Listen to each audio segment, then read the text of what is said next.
Welcome, everyone. Today, I have something extraordinary for you. This is not just another English story lesson. This is not just a story about a celebrity. This is a story that will take you deep into the life of a man who started with nothing, who faced rejection, poverty, and failure, and yet rose to become one of the most powerful, respected, and inspiring actors in the world. Yes, I am talking about Leonardo DiCaprio. This is the story of a boy who grew up in a dangerous neighborhood, surrounded by crime, drugs, and violence. A boy raised by a single mother who struggled every single day to give her son a better life. A boy who was told, "You're not good enough. You don't look like a star. You'll never make it." But that boy didn't stop. He didn't quit. He didn't give up. Instead, he became the face of one of the biggest films in history, Titanic. He became an actor who would dedicate his entire soul to every role he played. He would win an Oscar. He would stand on stage at the United Nations, not to promote a film, but to fight for the planet. He would become a global icon, not just for his fame, but for his heart, his focus, and his vision. So if you want to learn English, if you want to improve your listening skills, and if you want to feel truly inspired, stay with me till the very end. This is not just a story. This is a journey. And as we tell it, your English will grow with it, step by step, word by word, sentence by sentence. Because here we learn English through powerful stories. And there is no better story to begin with than that of Leonardo DiCaprio. Part 1. A Child of Dreams and Struggles. Leonardo Wilhelm DiCaprio was born on November 11, 1974 in Los Angeles, California, in a poor neighborhood. His full name, yes, Wilhelm, was inspired by his German roots. But his first name, Leonardo, came from a special moment. His mother, Irmelin, was pregnant and standing in front of a painting by Leonardo da Vinci in a museum in Italy. At that moment, she felt her baby kick inside her womb. That was the moment she knew. She would name her son Leonardo. He was born to Irmelin Indenberken, a legal secretary, and George DiCaprio, an underground comic book artist and distributor. His parents were passionate, creative people, but their relationship didn't last. When Leonardo was just 1 year old, his parents separated. His father moved out, and Leonardo stayed with his mother. But here's what makes the story powerful. Even though his parents were no longer together, they both stayed involved in his life. His father lived nearby, and both parents made sure Leo got the best they could give him, even when they had very little. The neighborhood Leonardo grew up in was rough and dangerous. He once described it as being filled with prostitution, drug addicts, and violence. It was a place where kids were easily pulled into crime. At the age of 5, Leonardo saw things most children should never see. He was even robbed on the street. But instead of becoming bitter, he used those experiences to shape his understanding of life. His mother worked multiple jobs, including as a legal secretary and sometimes even doing cleaning jobs, just to support Leonardo's education and his early passion for acting. She would take the bus with young Leonardo for hours just to take him to auditions across the city. She believed in him completely. She would sit with him, wait with him, and even when he got rejected, she would smile and say, "We'll try again." From a very young age, Leonardo was different. He was full of energy, always mimicking people, making faces, acting out scenes from television, and doing impressions. Teachers at school said he couldn't sit still. He was not a fan of the regular school system. He felt that he didn't belong. His heart was in performance, in storytelling, in imagination. He knew very early he wanted to be an actor. But dreams are never enough. He needed a break. He started by appearing in television commercials. One of his first gigs was for Matchbox cars. He was just 5 years old. Then came a break with a children's TV series called Romper Room, but he was soon fired because he was too disruptive. Imagine that. A child who just wanted to perform was rejected for having too much energy. For many years, Leonardo faced constant rejection. Casting agents told him he didn't have the Hollywood look. They told him his name was too long, too strange. They told him to change it to something more American. But Leonardo refused. He said, "If I'm going to make it, I'm going to make it as Leonardo DiCaprio." His mother supported that decision completely. When he was a teenager, he continued to appear in small television roles, sitcoms, educational shows, and commercials. But he knew he was capable of more.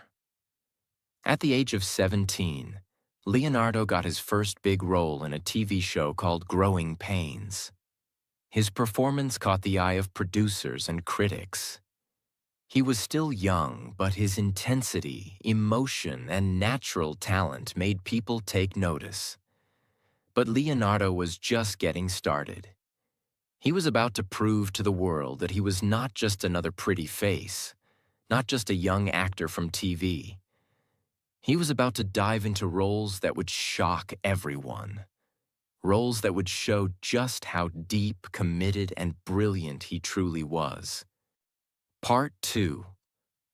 The Rise, from TV teen to serious actor. After his appearance in Growing Pains, Leonardo was finally starting to get attention in Hollywood. But he wasn't satisfied. He didn't want to be just a teen heartthrob. He didn't want to be famous for his smile or his hairstyle. He wanted to be great. He wanted to prove himself as a serious actor, someone who could transform, feel deeply, and play roles that challenge the audience. At just 18 years old, Leonardo got the opportunity that would change everything. He was offered a role in a film called This Boy's Life, 1993. The film was based on a true story. It was about a teenage boy who lived with an abusive stepfather. The role was intense, emotional, and very difficult. But what made this opportunity even more incredible was the man playing the stepfather, Robert De Niro. Robert De Niro wasn't just any actor. He was a legend. A man known for powerful roles in movies like Taxi Driver, Raging Bull, and The Godfather Part 2. For Leonardo, acting alongside De Niro was both terrifying and exciting. He knew this was his chance. If he could stand tall in front of a legend, the world would finally take him seriously. So how did he prepare? Leonardo didn't just learn his lines. He studied the entire script. He thought about his character's life, his pain, his anger, his fears. He would sit alone for hours, imagining himself as that boy. When the camera started rolling, Leonardo gave everything. His scenes were full of emotion. He wasn't just acting, he was living the role. De Niro was impressed. So were the critics. Suddenly, Hollywood wasn't talking about a teenage boy from Growing Pains. They were talking about a real actor, a young man with raw, natural talent, a performer who could go deep into the soul of a character. But Leonardo wasn't finished. He was just warming up. That same year, he took on another challenging role in a film called What's Eatin' Gilbert Grape, 1993. This time, he played the role of a mentally disabled boy named Arnie Grape, living in a small town with his brother and overweight mother. The main character, Gilbert, was played by another young actor named Johnny Depp, who was already quite famous. But when the film was released, all eyes turned to Leonardo. His performance as Arnie was unbelievable. He studied children with disabilities, watched their body language, listened to how they spoke, how they moved, how they smiled, how they struggled. He didn't try to imitate a disability. He tried to understand it. He showed Arnie as a person with feelings, dreams, and joy, not just as a medical condition. When the film came out, audiences were shocked. Many people thought the director had hired a real disabled boy. They couldn't believe Leonardo was acting. His performance was so powerful, so moving, that he was nominated for an Academy Award, an Oscar, for Best Supporting Actor. Let's pause and think about that. He was just 19 years old, a boy who grew up in poverty, a boy who had no connections, a boy who was told to change his name, was now being celebrated by the biggest film award in the world. And yet, he stayed humble. He didn't let the fame go to his head. He didn't rush into action movies or million-dollar paychecks. Instead, he carefully picked his next roles. He looked for stories that mattered, characters that were real, emotional, and complicated. In the following years, Leonardo continued to impress. In The Basketball Diaries, 1995, he played a high school basketball star who falls into drug addiction. The scenes were raw, dark, and painful. Again, he gave everything: his face, his body, his voice, everything to make the character feel real. In Total Eclipse, 1995, he played a young French poet, Arthur Rimbaud. It was a controversial role because it explored the poet's complex romantic relationship with another man. Many actors were afraid to take such a role. But Leonardo didn't care about controversy. He cared about truth. He wanted to explore all kinds of human emotions, all kinds of stories. And then, in 1996, something huge happened. Leonardo starred in Romeo plus Juliet, directed by Baz Luhrmann. It was a modern version of the classic Shakespeare play, full of guns instead of swords, neon lights, fast cars, and wild music. But the heart of the film was still the love story between Romeo and Juliet. Leonardo played Romeo with passion, charm, and soul. Teenage girls all over the world fell in love with him. His face was suddenly on every magazine. His name was everywhere. He had become a superstar. But even as the world began to see him as a heartthrob, Leonardo remained focused on acting. He didn't want to be a celebrity. He wanted to be an artist. And that desire, his hunger to go deeper, to push himself further, would lead him to a film that would change his life forever. It was a film about a ship that sank in the freezing Atlantic, a ship called the Titanic. Part 3, Titanic, The Storm of Fame. In 1996, a young Canadian director named James Cameron was working on the biggest film of his career. It was a love story, but not just any love story. It was set on the Titanic, the most famous shipwreck in history. The Titanic was a real ship. In 1912, it sank in the North Atlantic Ocean during its first journey. Over 1,500 people died. It was one of the most tragic and shocking disasters of all time. But James Cameron wasn't just interested in history. He wanted to tell a story that felt alive, a love story that would touch millions. He needed two people, a young woman and a young man, to play the lovers from different worlds. He had already chosen the actress, Kate Winslet, a talented British star. She was perfect to play Rose, a rich girl trapped in a strict, unhappy life. Now he needed a Jack, the poor artist, the free spirit, the heart of gold. Many actors auditioned, Some were more famous, some had better muscles, some had movie deals waiting. But when Leonardo DiCaprio walked into the room, everything changed. He didn't act like Jack. He was Jack. He had that spark, that smile, that sadness in his eyes, that fire. He was funny, brave, romantic, real. James Cameron saw it instantly. Kate Winslet saw it too.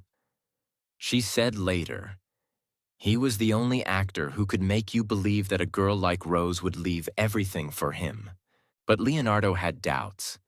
He didn't want to be just a pretty face in a romantic movie. He was worried about fame. He had seen what fame could do. It could destroy people. It could eat them alive. He wasn't sure if he was ready. James Cameron pushed him. "This movie will change your life," he told him. "But you have to trust me." And Leonardo did. The shooting of Titanic was not easy. It was brutal. The budget was huge. Over $200 million, which was the most expensive film ever made at that time. The sets were massive. The ship was rebuilt piece by piece. The water was freezing. Days were long. Sometimes Leonardo and Kate had to shoot scenes while shaking with cold. Sometimes they stood in wet clothes for hours. But Leonardo never gave up. He treated the role with full honesty.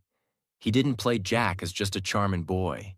He showed his passion, his courage, his kindness, his sadness. He gave Jack a soul. When the film finally came out in December 1997, no one was ready for what happened next.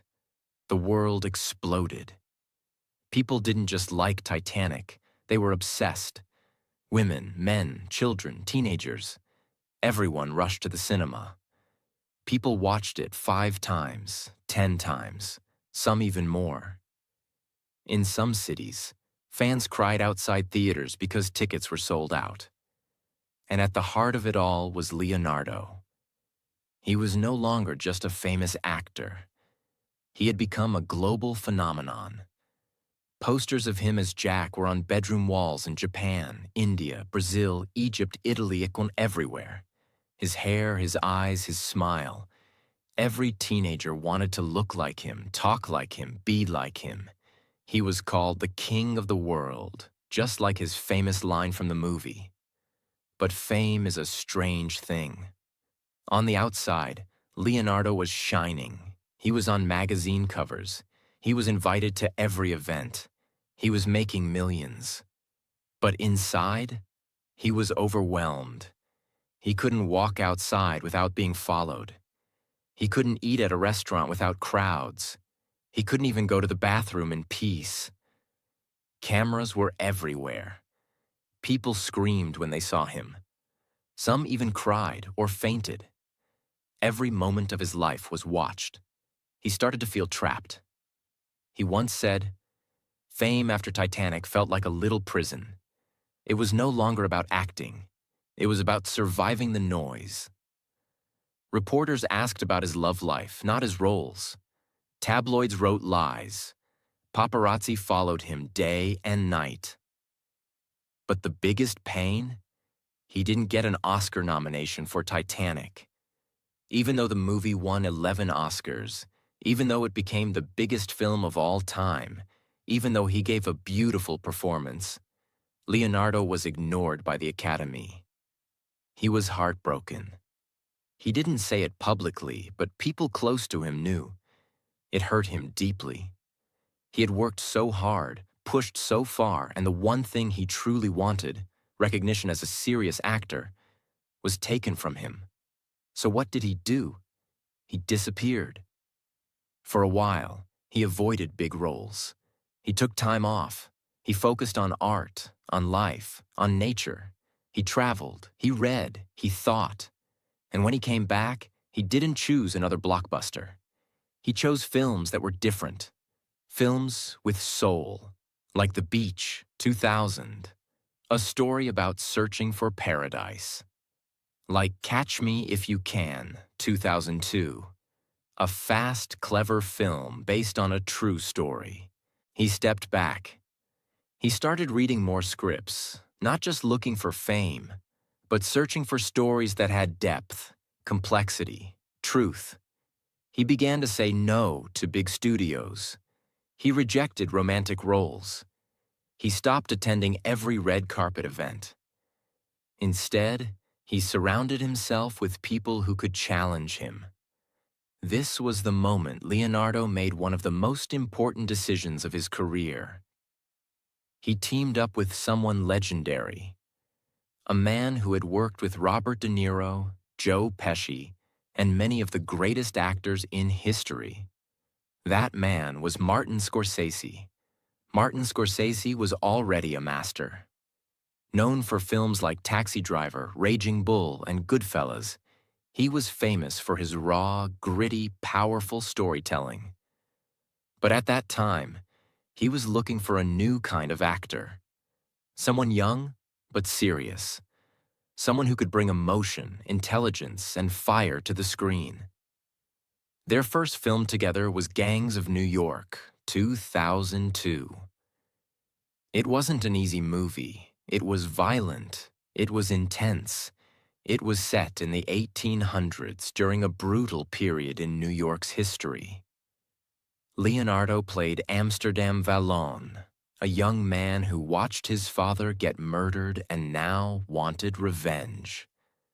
He had to act opposite Daniel Day-Lewis, one of the most respected and intense actors in the world.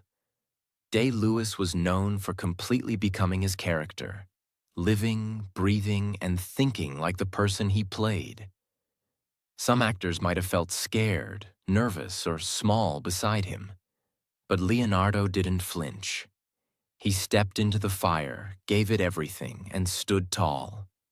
He studied history, worked on his accent, trained with experts, and stayed in character. On set, he didn't act like a star. He acted like a student, hungry to learn, ready to grow. Audiences saw a new Leonardo. He wasn't just charming anymore. He was dangerous, powerful, layered. He had transformed.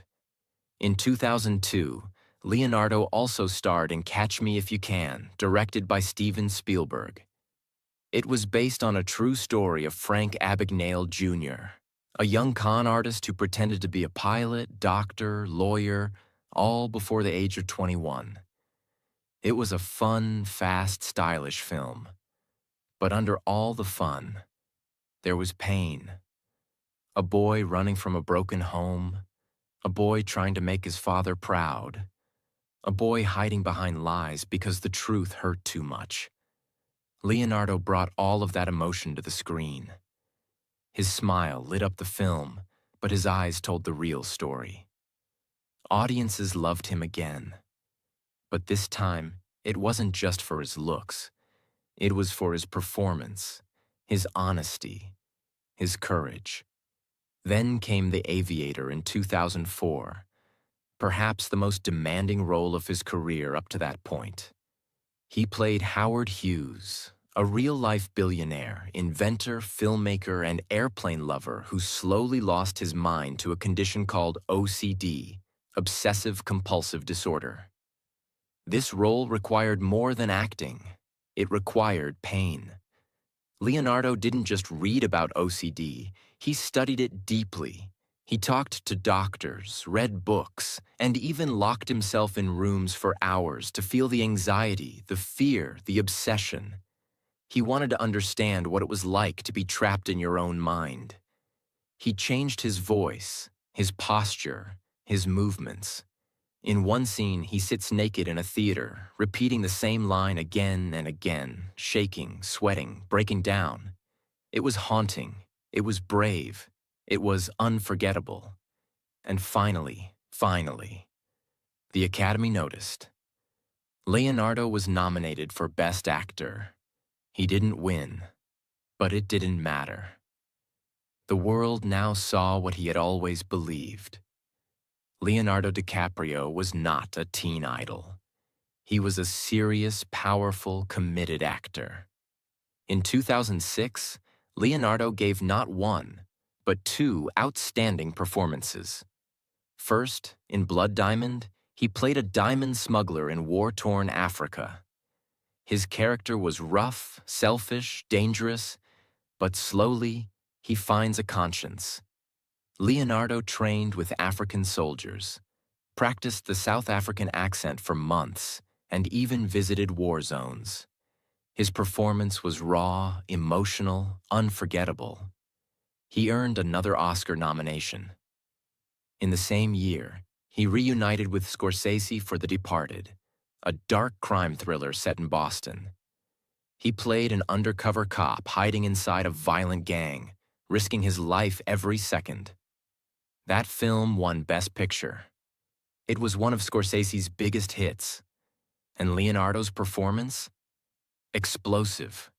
You could feel the stress in his body, the panic in his eyes, the fear in every breath. Many say he should have won the Oscar right then. But once again, he was nominated, not awarded. By now, Leonardo had built something rare in Hollywood. He was no longer just an actor. He had become a symbol of quality. If Leonardo DiCaprio was in a movie, people knew it would be meaningful. He had a rule. He would only work with great directors. And he kept his private life quiet. No scandals, no cheap fame. He focused on his craft. He turned down superhero films. He avoided franchise deals. He didn't chase money. He chased greatness. And that's what made him stand out. That's what made people respect him. Not just as a celebrity, but as an artist. Part 4. The Final Ascent. How Leonardo DiCaprio became a legend. After decades of hard work, powerful performances, and a commitment to artistic integrity, Leonardo DiCaprio had everything: respect, fame, success. But there was still one thing missing: an Oscar. That little golden statue, the most prestigious award in acting, had eluded him again and again. He had been nominated several times. Audiences and critics alike said, "If anyone deserves it, it's Leo." But every time the moment came, someone else's name was called. The world watched, confused, hurt. Why? Why not Leo? And yet DiCaprio never complained. He never broke down in interviews. He never stopped trying. He just smiled, thanked the Academy, and went back to work. Choosing films that mattered, that challenged him, that gave him no rest until he had delivered something unforgettable. And then came the film that would change everything: The Revenant, 2015. This was not just a film. It was a war. Leonardo DiCaprio took on the role of Hugh Glass, a real-life frontiersman from the 1800s who was mauled by a bear and left for dead, but somehow survives and crawls through snow and wilderness to find the men who betrayed him. This was not a studio set with green screens and coffee breaks. This was raw, real, and ruthless. The director, Alejandro G. Iñárritu, known for Birdman, wanted everything to be shot in natural light, in remote locations, in freezing temperatures. No faking it, no shortcuts. And Leonardo said yes. Here's what he had to go through. He slept in animal carcasses in the snow. He ate raw bison liver. Yes, real raw liver. He waded through icy rivers, sometimes for hours. He fought with wolves, crawled with broken bones, screamed without words. But it wasn't just physical. Leo had to become a man who had lost everything: his son, his strength, his hope, and still pushed forward. There was very little dialogue. Most of the performance came through his eyes, his body, and his silence. Every breath he took on screen felt like a battle. And when the film came out, people were stunned. They didn't see Leonardo the actor. They saw Hugh Glass, broken, bloody, desperate, and somehow still alive. Critics called it the performance of a lifetime. Audiences whispered, "This time, He has to win. And finally, on the night of the 88th Academy Awards, when the presenter opened the envelope and said those long-awaited words, Leonardo DiCaprio. The world erupted. He stood up slowly. The audience gave a standing ovation. Every camera pointed at him. Every heart was with him. He walked to the stage, not as a movie star, but as a man who had earned the respect of the entire planet. And when he held that Oscar in his hands, he didn't make the moment about himself. He didn't cry. He didn't boast. Instead, he spoke about something much bigger. He said, "Climate change is real. It is happening right now. It is the most urgent threat facing our entire species. Let us not take this planet for granted. I do not take this night for granted." Because by now, Leonardo wasn't just an actor. He was an activist, a philanthropist, and a voice for the earth. He had started the Leonardo DiCaprio Foundation, which supports environmental causes, protects endangered animals, fights global warming, and educates people about saving the planet. He used his fame not just for films, but for change. After winning the Oscar, Leonardo could have slowed down, but he didn't. He kept working with brilliant directors. In Once Upon a Time in Hollywood, 2019, directed by Quentin Tarantino, he played an aging actor trying to stay relevant. It was funny, emotional, and deeply personal. In Don't Look Up, 2021, he played a scientist warning the world about an incoming comet. The film was a clever metaphor for climate change, something he passionately speaks about. He also started producing films and documentaries, not just starring in stories, but creating them. He met world leaders, spoke at the United Nations, walked at climate marches, donated millions to save forests, oceans, and animals. He proved that fame is not just a gift, it's a tool, and you can use it to build something beautiful, something that matters. So, who is Leonardo DiCaprio, mas really? He is a child from a poor neighborhood in Los Angeles, a teenager rejected by many because of his look and name, a young heartthrob who refused to be trapped by his beauty, a man who chose art over fame, depth over glamour, an actor who gave his entire body, mind, and soul to every role, a human being who chose to fight for the planet instead of just enjoying luxury. He is not perfect. He has made mistakes. He has had relationships that didn't work out.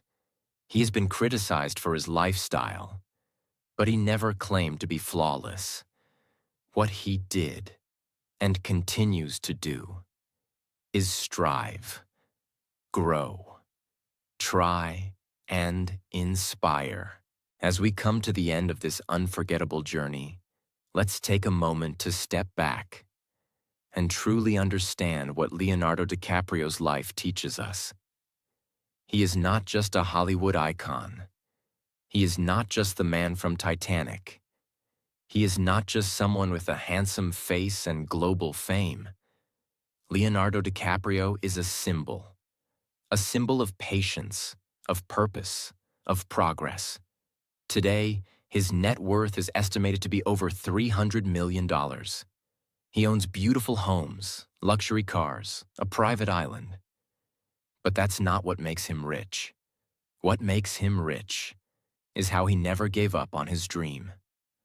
Lessons from Leonardo's life. 1. Believe in your dreams, even if others laugh. When Leonardo was just a young boy in a small apartment, people told him he'd never make it. His name was strange. He was rejected many times, but he believed in himself when no one else did. 2. Don't let success trap you. Let it push you. After Titanic, he could have taken the easy path, but he didn't. He rejected fame's comfort and chose the difficult road, the road of great storytelling and meaningful characters. 3. Failure is not the end. It is fuel. He lost the Oscar again and again, but he didn't give up. He didn't blame anyone. He worked harder. And when his time came, the world stood up and clapped for him. 4. Use your voice for something bigger than yourself. Even with money and fame, Leonardo didn't forget his responsibility. He fights for climate change. He supports wildlife. He speaks for the earth. Because success is not just about what you achieve. It's about what you give. 5. Never stop evolving. He's no longer just an actor. He's a producer, a philanthropist, a global voice. He's proof that growth never ends. And now, to you, the listener. Maybe you are sitting in a small room today, doubting your dreams. Maybe people laugh at your goals. Maybe life has pushed you down again and again. But remember this, Leonardo was once a boy like you, like me, like us.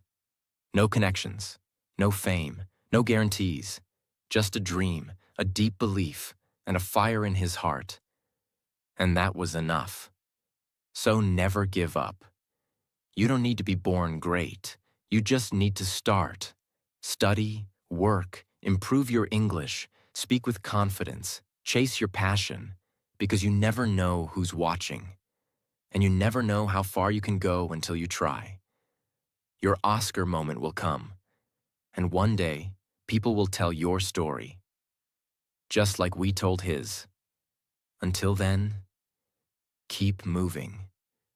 Keep believing. Because the world is waiting for you.